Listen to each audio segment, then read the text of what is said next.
मथे सूरी समाया किनी तेरे साजन लाए मथे सूरी समाया विरह जे वाट देवीरन ओ विरह जे वाट देवीरन कुल्हन खां कंध कपाया साईं कुल्हन खां कंध कपाया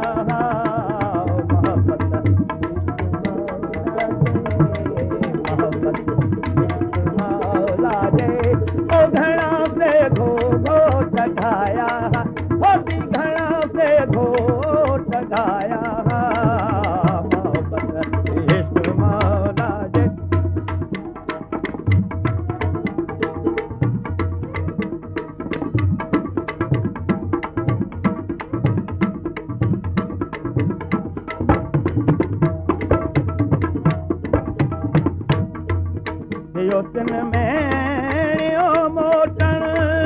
तिखी कहीं तो हटाया थियो तिन में मोटण तिखी कहीं तो हटाया मथा मैं खाऊं ते मस्तन मौला मथा मैं खाऊं ते मस्तन वटिया जे वटे वधाया साईं वटिया जे वटे वधाया मोहब्बत इश्क मौला जे तो घणा से घो टघाया साईं घणा से घो टघाया मोहब्बत इश्क मौला जे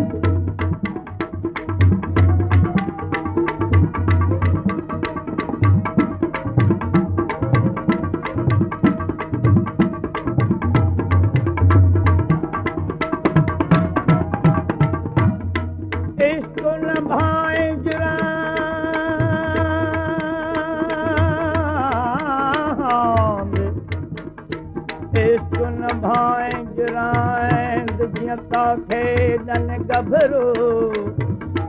सीने से पांदे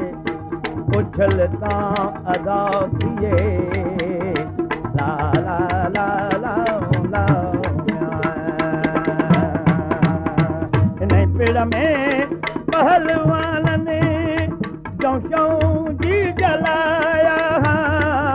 इन पिड़ में पहलवान ने जौशों जी जलाया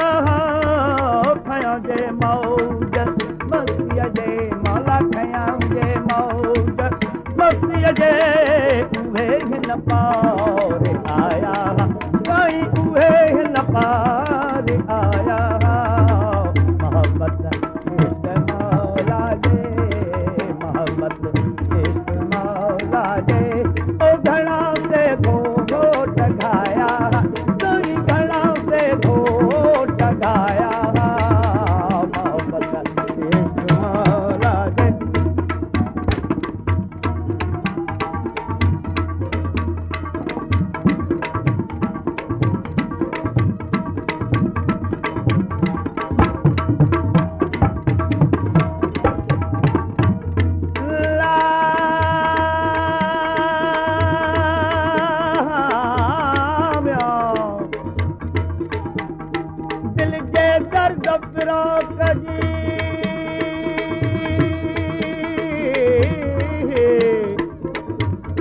दिल जे दर्द फिराक कजी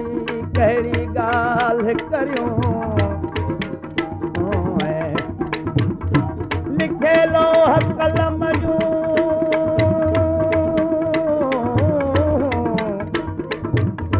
लिखे लोह कलम जूं ॻाल्हियूं सभु परियूं हसन बख्शवरियूं किसो करी तो कहड़ा ला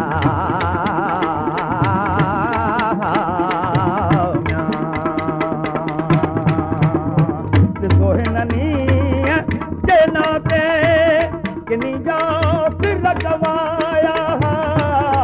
सोहलनी देना पे किनी जा फिर गवाया कचूरे सदक दिल तो कचूरे सदक दिल तो जिनी रंग रचाया कोई जिनी रंग